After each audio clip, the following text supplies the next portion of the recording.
Hi, everyone, and welcome back to Beyond Borders Teaching. My name is Selena. Welcome to this platform where we help international teachers build a life and a career here in the US. Stay tuned to this week's episode in Money Matters. Hi, everyone, and welcome back to Beyond Borders Teaching, a space created for international teachers building a life and a career here in the US. So, if you would like to know more about it, of course, like, follow, share, and subscribe. It really helps the channel and helps you, international teachers, fellow international teachers, and future international teachers as we build this community to support one another as well as to discuss topics that pertain to us, especially as international teachers. So in this week's episode, I have a thought to discuss things with regards to the upcoming spring break, and then pretty soon around the clock will be summer break. Are you ready for summer break? I know I am. However, is our finances ready for summer break? So in this episode, we'll be diving into that topic. In this week's episode of Money Matters, I wanted to ask you an important question. So we have spring break fastly approaching in 3 weeks, and then after that, of course, our summer break. But how would you like to end the year? Financially stronger or financially stressed? Of course, I know the answer to that. So in this episode, we're going to be diving into some topics which will help you navigate to avoid getting into any financial stress to end the year. So stay tuned. Unfortunately, I know it's a reality that although as teachers we work hard throughout the year, working during our time at school and even taking work home, oftentimes we end the year not being at a financial place we need to be. Especially for me, it was a shock when coming to the US, not being paid during those summer break. And as an international teacher, we don't have the luxury or possibility to do a summer job. So really saving throughout the year is important so that we can be able to have a little freedom and not be stressed during that summer break. So I wanted to really talk about some tips to help us avoid that possibility and things that we can start to do now in order to help that. So stay tuned if that's something you're interested in hearing. So if you have been reviewing and looking at the Money Matters content, you know something I always talk about is being reflective, to really spend time thinking about how you spend, to be mindful. Are you observing your parameters that you have set for yourself? Are you looking at your budget? Are you being wise with what you're spending? Are you emotionally spending? How did your spending of money make you feel? I've really been intentional about driving that that thought process home because it is something that I use for myself in regards to my spending to help me stay within my budget, stay within my goals for saving or whatever it is. So I wanted to ask a few things for what I want you all to consciously think of. So think for a moment, did I actually save what I needed to save for this school year? Do I have money set aside for my summer break? So I know spring is approaching, summer will be right after that. I know, as I said before, with regards to how we are paid, we get our end of year bonus. This year, at least for the county I am in, it is said to be $1,000 more. And even though it's appreciated and it sounds excellent on paper, it still doesn't cover the cost of a whole month going without salary. So we get our end of year bonus, which comes within the July month. So our last, sorry, not July, June month. So our last official salary is in May for the county I'm in. And then at the end of June, we are given that end of year bonus, which before used to be close to your last salary, in terms of a little less, not quite your last salary. And this year in my county, they have raised it by roughly $1,000. So it's appreciated, but it's really not still enough because, of course, you still have your bills for July to pay before you get your salary again at the end of August. So going forward, from now, start thinking of check your bank account and look at it honestly. What are you spending your money on? What are you saving in order to prepare for that summer break? Review your spending habits as well as reset your goals before summer. So today is March. We are still in the month of March. We have a couple more months, March, April, May, June. We have 2 months before we are on that summer break. So therefore, we need to start saving now towards that time so that we can be comfortable and not stressed. So I just want to give some points today to assist you all with that. I know. Travel is definitely a beautiful thing. I mean, who doesn't like to travel? Whether it be going home, whether it be visiting another country, whatever it is, or going right here in the US, another state. But of course, with travel, it comes with a cost. So when you are considering traveling, if you really want to travel, make sure you have made the budget or you have been saving towards that travel. Now, I know even though we want certain things, we often have to reflect on the big picture. We often need to reflect on our needs. Will this travel take away from my savings? Will this travel take away from me enjoying the rest of my summer? Because as I said, we know that travel can be expensive, paying for the flight, paying for the hotel, the cars, whatever you may use. So when we are thinking about travel, make sure it would not be something that drains you financially and then leaves you at a deficit for the month or two that you're on vacation without salary. So keep that in mind as you plan for travel. I wanted to talk on supporting family without sacrificing yourself. Now I know that was something big on my heart to do. One of my plans was to be able to send back home money or resources, like send back home a barrel with groceries, food stuff, or whatever to support my family back home. I have since been able to do it sometimes and not have been able to do it sometimes. Not that any family member has ever placed pressure on me to do so, but being a generous person, it is something I always aspired to do or thought would be easy and feasible to do here being in the US. However, the reality did not meet my expectations, as I know some of you may be experiencing as well. However, generosity should never get in the way of you sacrificing yourself, your own personal needs, your own personal goals, or whatever it is you hope and aspire to achieve. So going forward, keep that in mind. In this segment, I wanted to talk about thinking ahead with regards to contract decisions. As we are approaching spring break, I know for me, at least in my school, the principal would have already given us the letter of intent, which would state whether the principal would like to keep you on at the school another year or if that's not the case.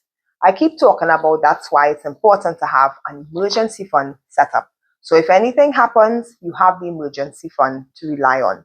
Like we spoke about before, we spoke about having an emergency fund gives you freedom. Having a budget also gives you permission to spend. Just kind of going back to some things we talked about in this series. So I hope everyone would have gotten their contract stating they are going back to their school. Congratulations if that's the case, so that we won't have to now dip into that emergency fund if it does happen that you need to change schools. Because of course, job transition can cost you money with having to move, also relocation expenses with regards to things like, I would have said, persons who may have been at their apartment complex for that 1 year lease or that 6 months lease, and you decide you want to move during this summer break. Some people move around, find another apartment complex or household they can move into. All of those things cost money. So I do hope we have been saving, putting money aside so that we can comfortably make moves during the summer or spring break. In this segment, I wanted to get to the meat of the matter where we talk about that summer freedom fund. Summer should feel like freedom. It shouldn't feel like a season of credit card debt. We've been talking about ways to navigate coming out of debt, clearing up debt, and we don't want to then start that process all over again by getting back into debt. Now, this is why we start saving, whether it be small increments or whatever it is, save towards our summer so that we don't end up in that reality. So with regards to that, I'm saying going forward, these are some steps you can start to do right now. If you haven't been saving before, you can start to do that right now to avoid getting into that reality over the summer. Now, before I go into those points, I want to remind persons that I know, depending on the sponsor you come with, they do offer a grant. I believe last year it was $2,000 to navigate those expenses that comes up for the summer when you are not paid for the month of August. However, that reality, $2,000, how far can that really stretch? And aside from that, that $2,000 would have to be paid off now your following year from your salary month by month. The only good thing I would say I appreciated about it is that that money they're not charging you any interest. So that was something I appreciated. My very first year in the US was the only time I really needed to utilize that money. And after that, I learned how to save and be better with my financial management. So I didn't have to do that again. But going forward, start saving small amounts now. Like we talked about having a budget. A budget gives you permission to spend. So look at your budget. That's why it's important to have a budget and not just spend money. Go to the grocery, you have no idea how much you're spending for groceries and different things.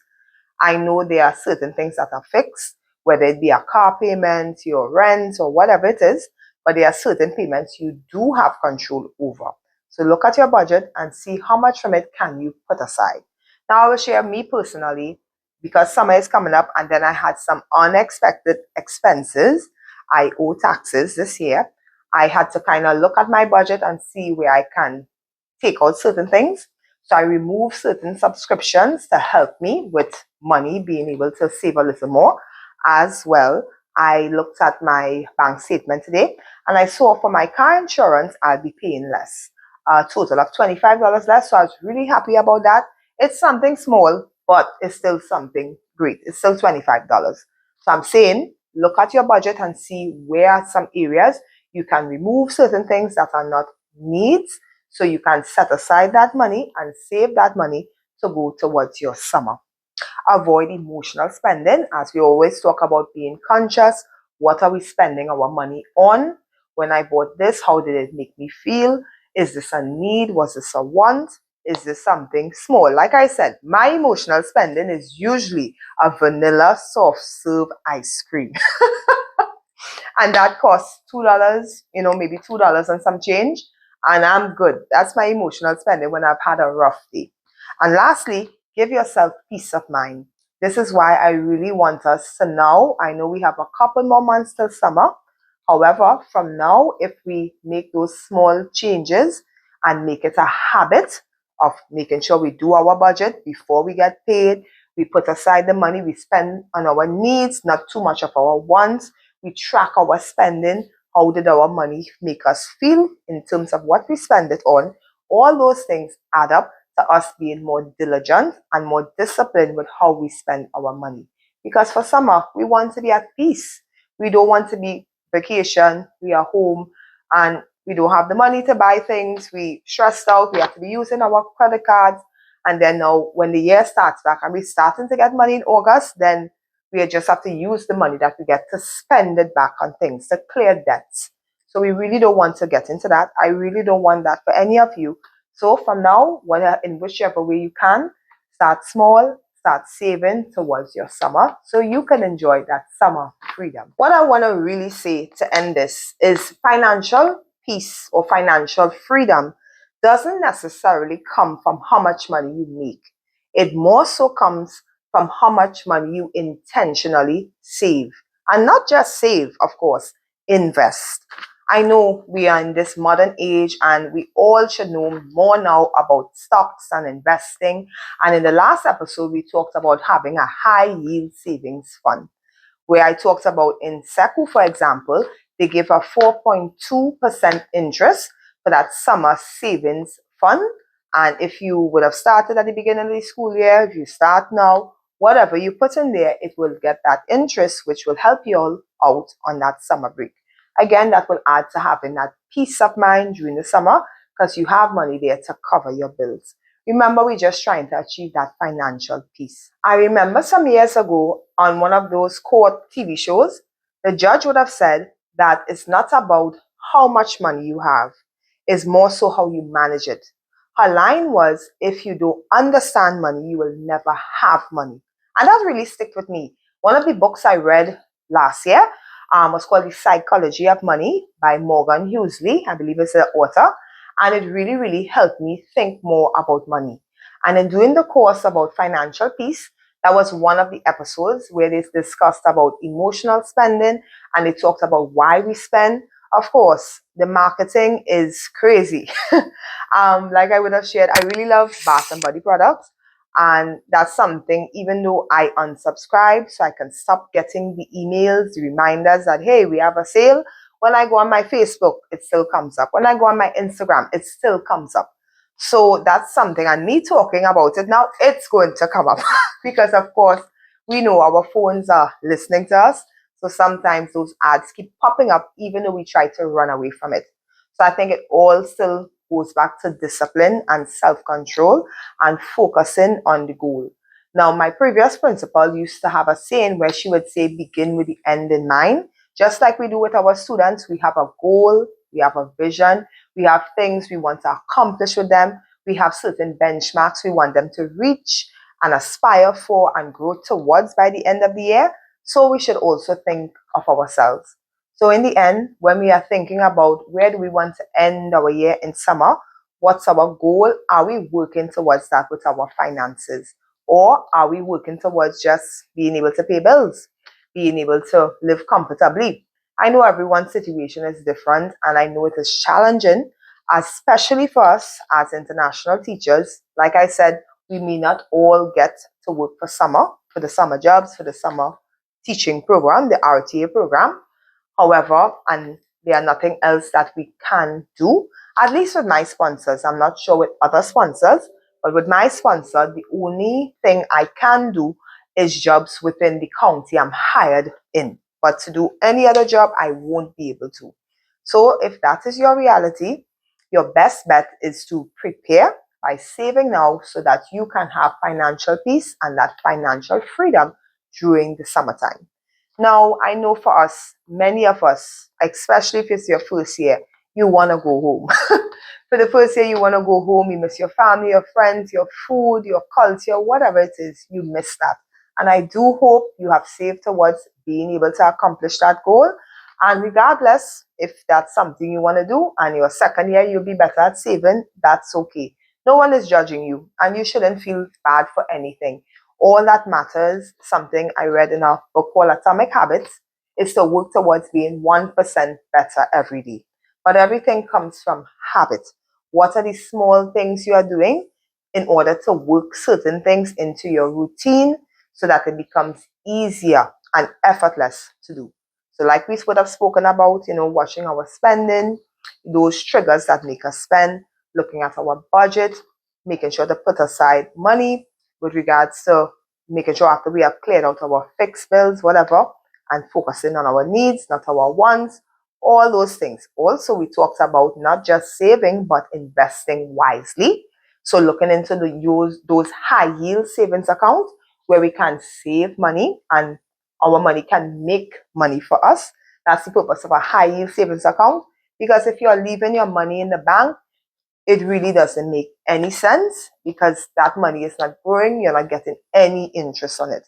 And for those persons who feel more up to it, I would say, like, for example, on Cash App, there are stocks there that you can buy.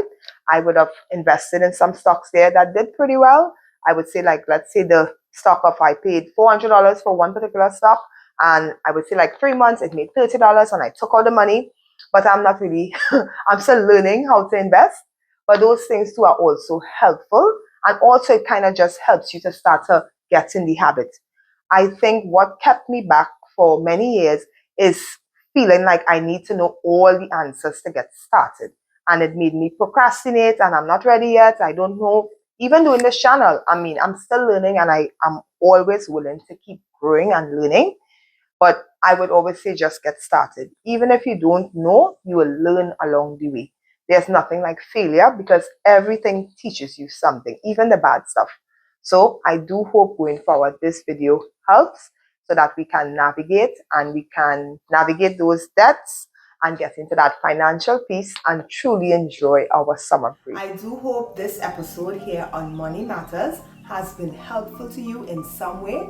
I do hope going forward that you are taking these principles and applying them to your life so that you can achieve that financial peace. Now, Rome wasn't built in a day, like they said, and like I said before, being 1% better every day is what we want to aspire to be.